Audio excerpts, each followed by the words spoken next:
우리 말씀 보시겠습니다. 사무엘상 15장입니다. 17절에서 23절 말씀입니다. 제 15장. 왕이 스스로 작게 여길 그때에 이스라엘 지파의 머리가 되지 아니하셨나이까. 여호와께서 왕에게 기름을 부어 이스라엘 왕을 삼으시고 또 여호와께서 왕을 길로 보내시며 이르시기를 가서 죄인 아말렉 사람을 진멸하되 다 없어지기까지 치라 하셨거늘 어찌하여 왕이 여호와의 목소리를 청종하지 아니하고 탈취하기에만 급하여 여호와께서 악하게 여기시는 일을 행하였나이까. 나는 실로 여호와의 목소리를 청종하여 여호와께서 보내신 길로 가서 아말렉 왕 아각을 끌어왔고 아말렉 사람들을 진멸하였으나 다만 백성이 그 마땅히 멸할 것 중에서 가장 좋은 것으로 길갈에서 당신의 하나님 여호와께 제사하려고 양과 소를 끌어왔나이다. 여호와께서 번제와 다른 제사를 그의 목소리를 청종하는 것을 좋아하심같이 좋아하시겠나이까. 순종이 제사보다 낫고 듣는 것이 순양의 기름보다 나으니 이를 거역하는 것은 점치는 죄와 같고 완고한 것은 사신 우상에게 절하는 죄와 같음이라. 왕이 여호와의 말씀을 버렸으므로 여호와께서도 왕을 버려 왕이 되지 못하게 하셨나이다. 오늘 우리가 하나님 우리에게 주신 말씀을 가지고요, 삶의 진짜 주인은 누구십니까? 라는 말씀의 제목 가지고 이 새벽에 하나님이 주시는 그 은혜를 우리가 누리고자 합니다. 함께 나누고자 합니다.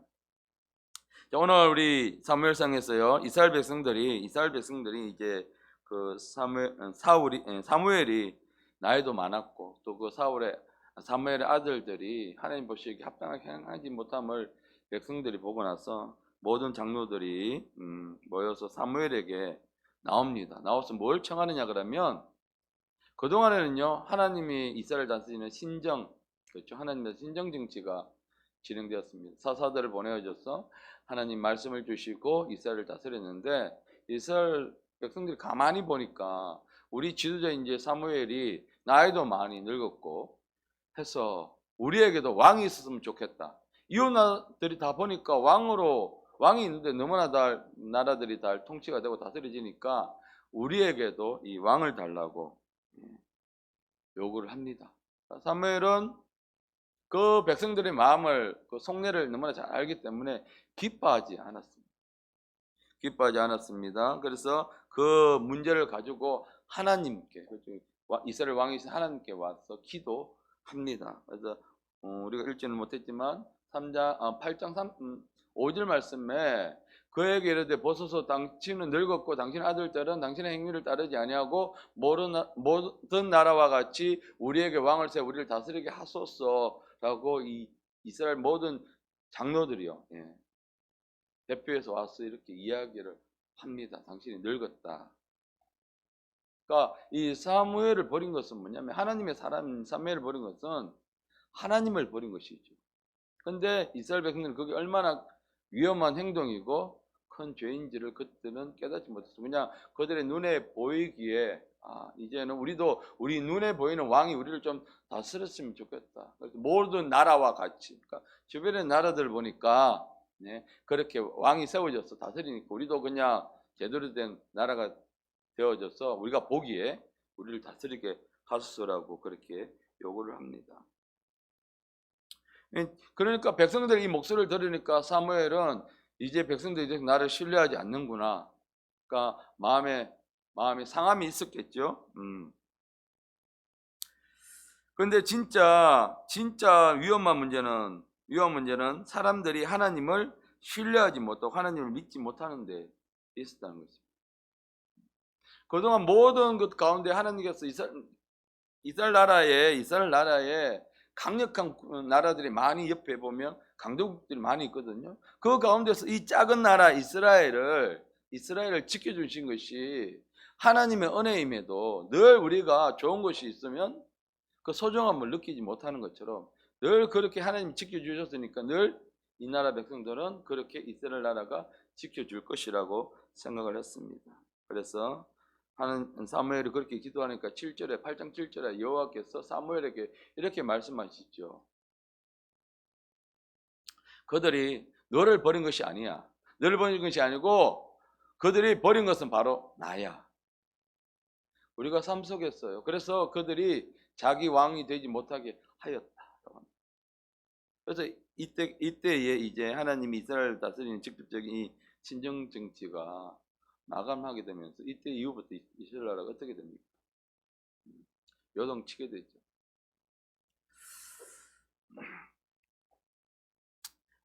여러분, 그래서 우리가요 삶을 살면서 늘 우리에게 하나님의 공급해 주심이 있고 있을 때 우리가 더 철저하게 하나님 앞에 나아가는 그 삶이 훈련이 되어 있어야 합니다.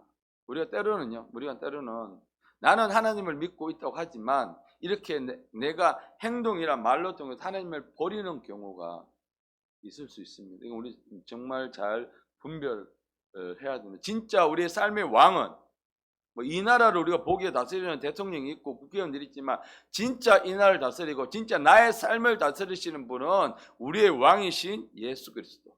그러니까 그분의 뜻에 반하거나 그분의 뜻에 아닌 것은요 우리가 기도로서 아니면 우리가 목소리를 내서 우리가 나가야 합니다. 이번에 6월 1일 날 거룩한 방파제라는 전 국민대회가 있습니다. 이날에 포괄적 차별금지법을 만들려고 하고 그 악법의 학생 인권 조례를 이제 아주 법으로 만들려고 하는 그 무리들의 행동함이 있고요. 또 6월 6일 반대편에서 동성애 행사가 있습니다. 다행히 서울시청에서 허락을 하지 않았기 때문에 그들이 이제 거리 행진을 한단 말이죠. 그러면 그들이 그냥 자기네들을 상징하는 것만 하고 하느냐? 온갖 엄마물들로 이 나라 중심부 서울을 영적으로 더럽힌단 말이죠. 그러면 우리 그리스도인들이 그걸 감아보고 있으면 되느냐? 안 되는 것이죠. 영적으로 더러워지고 있는데 우리는 이것을 위해서 우리가 기도하는 자들 되어야 합니다. 그리고 20절에 보니까 우리도 다른 나라들과 같이 우리 왕이 우리를 다스리며 우리가 우리 앞에서 나가서 우리와 싸움할 것이니 이렇게 이야기합니다. 그러니까 이 20절을 보면서 우리를 다스리면서 우리 앞에 나가서 우리의 싸움을 싸워야 할 것이니이다. 전쟁은 누구에게 속한 것입니까? 그동안 이스라엘 모든 전쟁 가운데 하나님의 역사가 없었다면 사람의 힘으로는 이길 수가 없었음에도 불구하고 이제는 하나님 당신은 필요 없고 우리 왕, 우리를 다스리는 왕, 그 유능한 왕이 우리를 대신해서 싸워서 우리를 지켜주실 것입니다. 하나님의 통치권 안에 철저하게 우리는 벗어나겠습니다. 이제는 나의 힘으로 사람의 힘으로 살아갈 수 있습니다라고 하나님의 통치권을 하나님을 버리는 이야기를 하게 되는 것이죠. 눈에 보이는 하나님보다 눈에 보이지 않는 왕을 더 신뢰하게 된 것입니다. 우리도 이렇게 눈에 보이지 않는 하나님보다 눈에 보이는 사람을 더 신뢰할 때가 참 많이 있는데 그 사람이 어떻게 합니까? 믿던 사람이 우리를 더 많이 실망시키죠. 그러니까 우리는 마음의 상처를 받게 되는 것이죠. 여러분 이것은 우리가 보면 영적인 문제입니다. 영적인 하나님을 버리고 육적인 인간을 택한다는 것 엄청난 영적인 문제입니다. 우리 삶 속에서요 이런 일들이 많이 일어나게 되는데 우리는 이것을 바라보면서 내가 더 철저히 하나님의 사람 성령으로 바라보는 눈을 가져야 합니다. 이것은 뭐냐 그러면 영적인 눈이 가려져 있기 때문에 육신의 눈으로 보기에 좋은 것을 택합니다. 육신의 눈으로 보기에 좋은 것. 그러니까 왕이 있으니까 그렇듯 하거든요. 나라가 우리는 왕이 없고 하나님이 다스리는 왕인데 눈에 보이지 않으니까 이스라엘 백성들 우리도 제대로 된 나라를 한번 만들어보고 세워봅시다. 영적인 눈이 가려져 있기 때문에 보지 못하는 것입니다. 이건 단순한 신뢰의 문제가 아니라 이건 하나님의 통치권의 문제입니다. 누가 삶을 다스리느냐? 누가 진짜 우리의 왕이냐? 우리는 진짜 하나님의 통치권 안에 들어가야 합니다. 그것이 여러분 축복입니다. 때로는 그것이요, 나를 이렇게 간섭하고 테두리에 넣어서 때로는 내가 어떻게 그 간섭을 받는 것처럼 느껴질 때도 있어요. 근데요, 하나님 안에 있을 때 가장 안전하고 가장 큰 축복입니다. 모든 것을 다 공급해 주시는 분이 우리 왕, 우리 하나님이시기 때문입니다. 하나님은요, 사울 왕에게 아말렉과의 전투에서 아말렉을 전부 전멸할 것을 이제 사울 왕에게 명령을 합니다. 15절에 보면, 이제 15장 우리가 읽었는데 그 보면, 가서 아말렉 사람을 쳐서 그들의 모든 소유를 남기지 말고 진멸하되. 앞에 이 세 구절이 참 중요합니다. 아말렉과 전쟁을 하는데 모든 소유입니다. 아말렉에 속한 어떤 것도 남기지 말고 모두 다 진멸하라 이야기를 하는 것이죠. 이것이 바로 하나님의 분명한 뜻입니다. 하나님의 명령이 바로 이 아말렉을 진멸하는 것입니다. 그런데 사울 왕은요, 하나님 말씀을 순종을 하는데 100% 순종이 아니라 하나님 말씀을 자기 마음대로 판단하고 해석했다는 것이죠.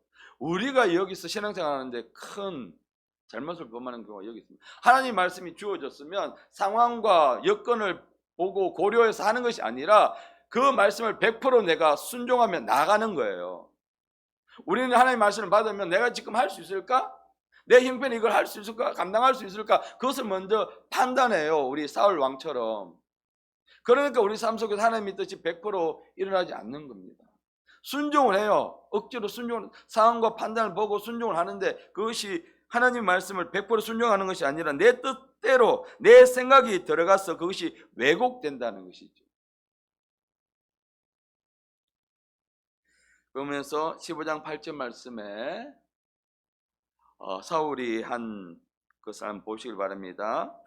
아말렉 사람은 왕 아각을 사로잡고 칼날로 그들의 모든 백성을 진멸하였으되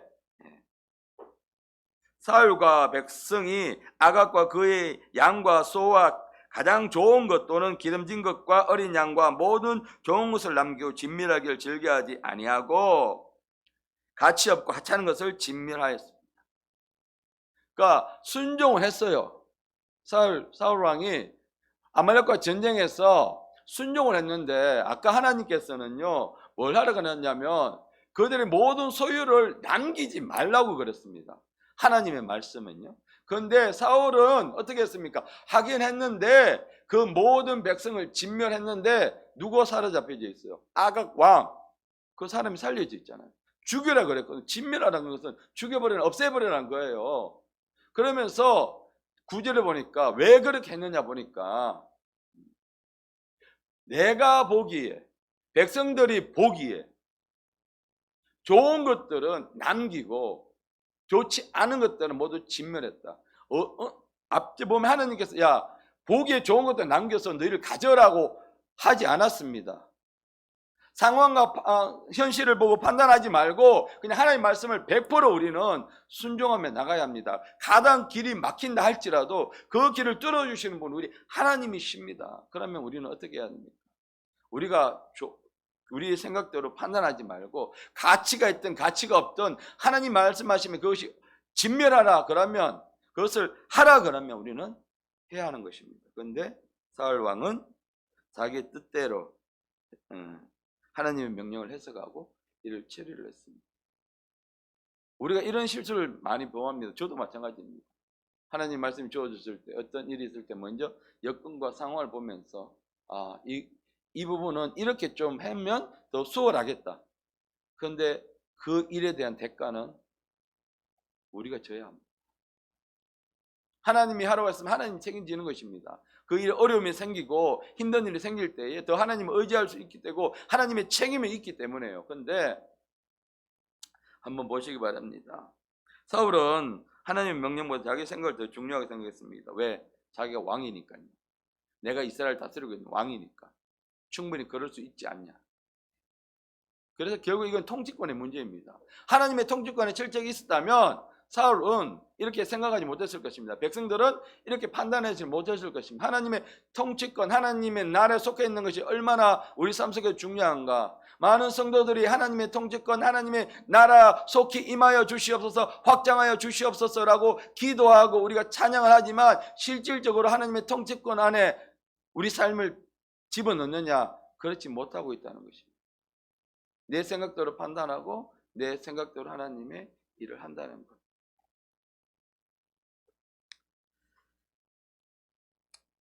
그래서 보잘것없는 것, 그것만 하나님의 명령을 따랐습니다. 그래서 이 진멸의 기준이 누가 됐느냐? 하나님이 아니라 자기 자신이 된 것입니다. 여러분, 어떻게 만약에 왕이 명령하는 명령을 일개 신하가 함부로 판단했어. 왕이요, 요것만 했으면 좋겠습니다. 왕이 다 하라고 그랬는데, 아니요, 왕이요, 이거 제 생각에는 이것만 했으면 좋겠어요. 어떻게 그 판단할 수 있습니까? 어명을 어기면 어떻게 됩니까? 죽죠, 그 자리에서.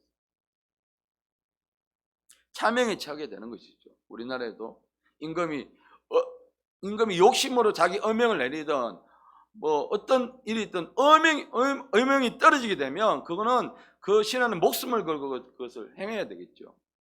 그렇지 않으면 왕의 명령을 어겼기 때문에 차명에 처하게 되는 것이죠. 똑같습니다. 근데 사울은 그렇지 않았습니다. 왜냐? 자기가 살아있기 때문에. 자기가 살아있어. 자기가 죽지 않고 자기가 살아있기 때문에 자기가 뭐냐? 삶의 주인이다. 내가 내 삶을 다스린다. 내가 내 삶의 왕이야. 내가 내 삶을 통치하고 다스린다는 거예요. 내가 이스라엘 왕인데 하나님의 말씀 가운데 이 정도는 내 마음대로 해도 되지 않을까라는 이 주인된 마음. 정말 우리는 이 새벽에 우리 삶을 살아가면서 진짜 우리의 삶의 주인은 누군가 우리는 깊이 한번 말씀을 통해서 묵상해야 합니다. 이 모든 행동은요, 바로 사울이 하나님의 통치권을 벗어났던 행동 때문입니다. 왜요? 사울이 세워질 때 배경을 한번 보십시오. 사람들이 뭘로 왔어? 더 이상 하나님 말고 사람, 왕, 우리를 다스리는 사람을 왕으로 세워달라. 그래서 세웠지 않습니까? 그래서 사무엘상 15장 11절 말씀에 하나님께서 그렇게 말씀하시죠. 이거는 제가 띄웠네요. 내가 왕을 세운 것을 후회하노니 내가 돌이켜 나를 따르지 아니하며 내 명령을 행하지 아니하였음이냐 하신지라. 하나님이 이 모습을 보고 사울을 왕으로 세운 것을 후회를 하셨습니다.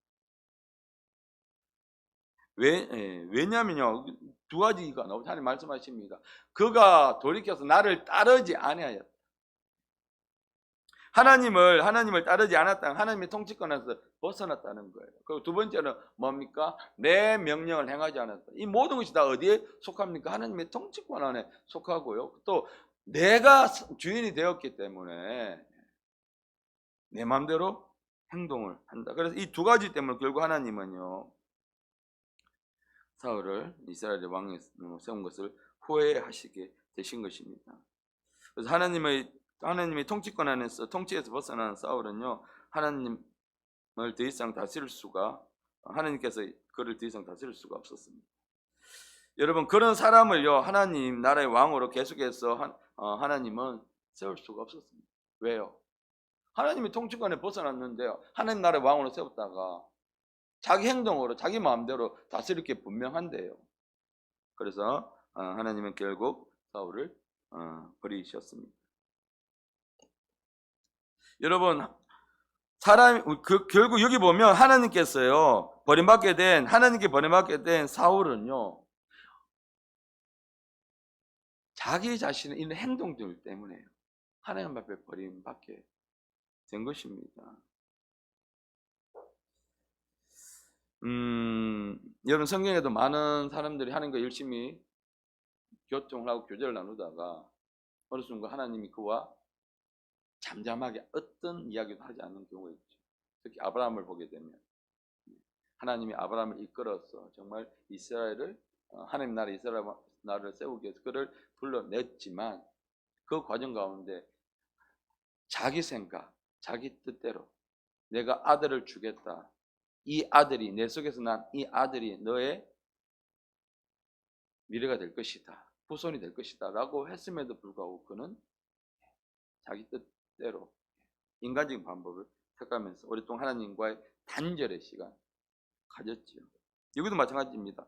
사울도 자기 뜻대로 그것을 행하기 때문에 하나님의 통치권에 버림하게 되고 결국 불순종을 함을 통해서 하나님의 버림받을 수밖에 없습니다. 근데 보시게 되면 하나님은 사랑이십니다. 하나님은 너무나 사랑이 많으세요. 우리가 몇 번 실수한다고 해서 우리를 그냥 내치시는 분이 아니세요. 이 사랑하는 하나님께서도 사랑하는 사울 왕을 단번에 내치지 않으셨습니다. 그에게 몇 번의 기회를 그에게 주셨습니다. 15장 우리 18절 19절 말씀에 보시면 하나님께서 그에게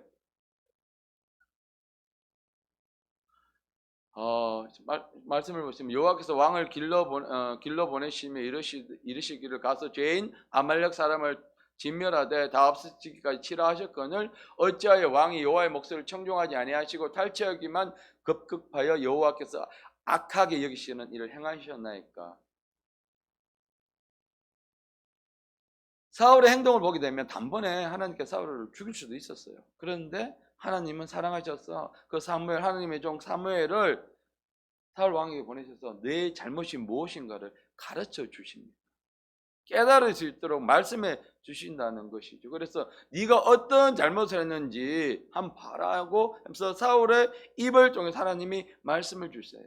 우리가 하나님 앞에서 집중되어 있다면 우리가 실수한다 할지라도 혹은 하나님 앞에서 우리가 죄를 짓는다 할지라도요, 하나님 우리에게 말씀해 주십니다. 기회를 주신다는 거예요. 그래서 사울 자신은 우리는 하나님 말씀에 청종했어요 라고 했지만 하나님 보시기엔 어떻게 했습니까? 네가 탈취하기면 급급했다. 네가 인간적으로 이 욕심이 생겨서 정욕이 생겨서 나에게 드리기 위해서 한 것이 아니라 네가 가지기 위해서, 탈취하기 위해서 마음이 급했어. 그래서 네가 죄를 지었다. 결국은요, 사람의 욕심 때문입니다. 보기 좋은 것이 보이면 우리 욕심이 생기지. 백성들이나 사울왕이 보니까 멀쩡하거든, 건강하거든, 그 사용하기 너무 아름답거든, 버리기가 너무 아까워. 욕심이 생기니까 하나님 말씀에 불순종하게 되는 것입니다. 사무엘은요 사울에게 분명히 당신은 하나님 말씀을 어기고 불순종하는 죄를 지었다고 지적을 해줍니다.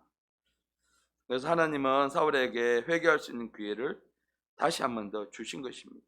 근데 이 말을 듣고 깨어있는 사람이면, 하나님과 연결되어 있는 사람이면, 하나님의 통치권 안에 있는 사람이면 이 말을 듣고 회개를 할 것입니다. 그런데 사울은 자신의 죄를 덮고 변명하기에 급급했습니다. 20절 21절 말씀을 보시면요, 사울이 사무엘에게 이렇게 이야기합니다. 여호와의 목소리를 제가 안 들은 것이 아니라 청종했다, 집중해서 들었다는 말이죠. 그래서 여호와께서 하라는 대로 길로 가서 아말렉 왕 아각을 끌어왔고 아말렉 사람들을 내가 진멸했습니다. 예, 하나님 말씀 내가 듣긴 들었어요. 다만 이렇게 한 것은 내 욕심이 아니라, 앞에서는 하나님 네가 탈취하기만 급급했다라고 하니까 그것이 내 욕심이 아니라 백성이 마땅히 멸할 것 중에서 좋아 보이니까 이것을 백성이 갖기 위해서, 제가 가지기 위해서 한 것이 아니라 당신의 여호와께 제사하려고 양과 소를 가져왔지 제 욕심이 아닙니다라고 변명을 하기 시작합니다. 자기 잘못을 뉘우치는 것이 아니라 자기 죄를 덮기 시작하고, 또 이 죄를 누구 탓으로 돌리기 시작합니까? 백성의 탓으로 돌리기 시작하고. 여러분, 지금 사울과 하나님의 관계를 알 수 있는 단어가 바로 당신의 하나님, 나의 하나님이 아니라 당신의 하나님이에요. 이것이 지금 하나님과 사울 사이의 관계를 이야기해 주는 단적인 단어가 되는 것입니다. 정말 하나님의 통치권 안에 있고 하나님의 나를 다스리는 진짜 왕이고 내 삶의 주인이라면 나의 하나님 여호와께라고 이야기할 텐데, 당신의 하나님 이야기를 우리가 부부싸움할 때 절대 하지 말아야 될 것이 무엇입니까? 당신 아버지가, 당신의 가족 중 누군가 하게 되면 이제 막 가자는 거죠. 남편이든 아내든 당신은 하나님, 당신은 하나님. 나와는 상관없는 당신은 하나님. 그러니까 뭐가 잘못입니까? 당신 하나님 위해서 내가 이렇게 했는데 그게 무슨 잘못입니까? 이게 하나님과 분리된 사람의 모습인 것이죠. 끝까지 죄를 인정하지 않았습니다. 무엇입니까, 여러분? 죄가 가장 큰 특징이 하나님과 사람을 분리시키는 거예요. 분리된 사울과 하나님의 모습을 볼 수 있죠. 죄는 분리시킵니다. 그래서 죄는 결국 그 사람을 영적으로 죽게 만들게 되는 것이죠. 결국 하나님 자신의 잘못을요, 하나님에 대한 다른 것도 아니고 제사 예배잖아요. 예배에 대한 교묘하게 포장을 합니다. 여러분, 여기서 얼마나 형식적인 예배가 위험하고 또 하나님이 기뻐하지 않으신가를 우리는 아셔야 합니다. 그래서 우리가 주님 앞에 예배로 나올 때에 우리가 몸과 마음을 주님 앞에 준비해서 나와서 하나님 앞에 나오는 것 얼마나 중요한가, 오늘 또한 이 구절을 통해서 우리가 깨달을 수 있게 되는 것이죠. 하나님은 여전히 회개하지 못하는 사울에게 또다시 한 번 더 기회를 주십니다. 22절에 또 성경도 보시고 앞에 보시면 22절에 사무엘이 다시 한 번 더 이야기하죠. 그게 아니라 하나님은 번제와 다른 제사를 그의 목소리를 청종하시는 것을 좋아하신 같이 좋아하시겠나요? 하시면서 순종이 제사보다 나. 순종이. 그러니까 하나님 말씀을 따르는 것이 이 형식적인 예배, 네가 예배 드리기 위해서 잡아왔다 그러는데 너 하나님 말씀 제대로 듣는 것이 중요하고, 듣는 것이 하나님 듣는 것이 이 순양 제물 가지고 하나님 앞에 그냥 형식적으로 나가는 것보다 중요하다라고 이야기를 해주면서 23절에 이는 거역하는 것은, 하나님 말씀을 듣지 않는 것은 점치는 죄와 같고 또 완고한 것은 사실 우상에게 절하는 죄와 같다. 둘 다 하나님이 엄청나게 싫어하는 죄들이 있죠. 우상에게 점치는 것. 결국은 사울 점치는 죄를 범하지 않습니까? 무당을 찾아갔죠. 나중에 왕과 사신에게 우상에게 전하는 죄와 같음이라. 그러면서 왕이 하나님 말씀을 버렸으므로 다시 한 번 더 하나님 말씀해 주시면 내 말을 버렸기 때문에 나도 왕 너를 버린다. 그러니 너는 회개해라. 하나님은요 여전히 우리에게 옆에 있는 사람을 통해서 또 말씀을 통해서 우리가 어떤 잘못된 길을 갔을 때 계속해서 말씀해 주시는 것이죠. 근데 우리가 귀가 닫혀 있고 눈이 닫혀 있으면 보지 못한다는 것이죠.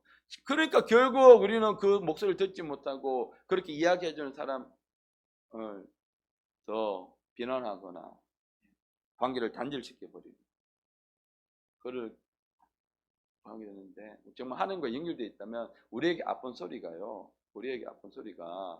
하나님 음성을 들린다는 것이죠. 제가 수요일 날 이제 그 학교 가서 전도를 하는데 선생님 한 분이 오셔서 뭐라 말씀하시냐면, 아이들에게 과자를 주는 건 좋은데 주니까 아이들이 먹고 쓰레기를 아무데나 버린다는 거예요.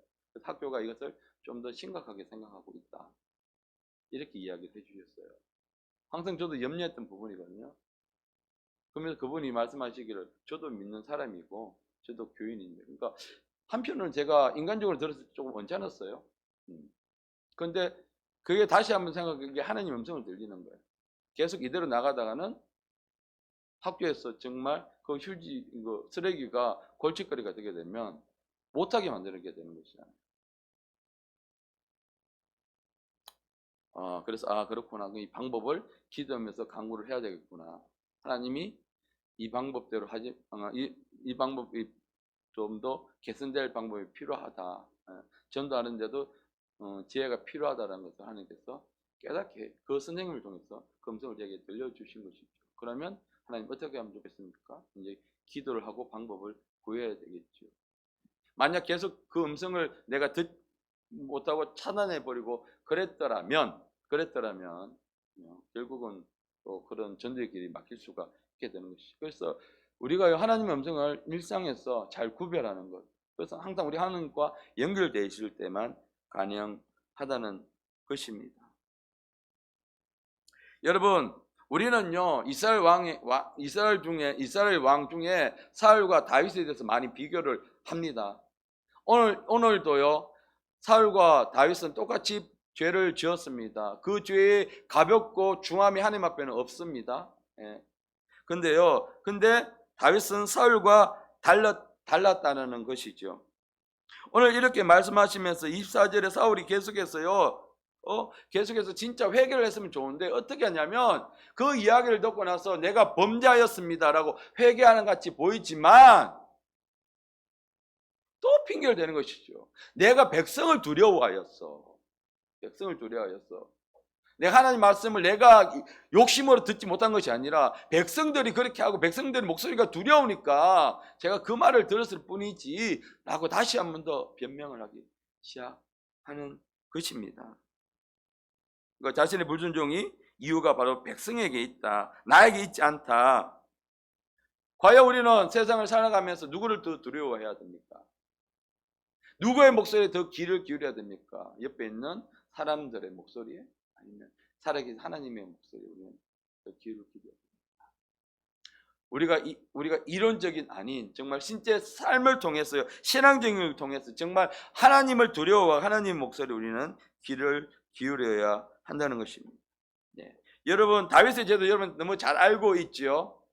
게나제 그가 신하의 부인을 불러들여서 잠자리를 같이 하고 그가 임신을 하니까 이 엄청난 스캔들이 생겼는데 그걸 마무하기 위해서 신하를 불러들였는데 신하가 거부를 하고 하지 않으니 자기 계획대로 되지 않으니까 아예 그 신하를 죽여버리는, 인간적으로도 하나님 앞에서도 이건 도저히 있을 수 없는 죄를 누가 다윗이 저질렀습니다.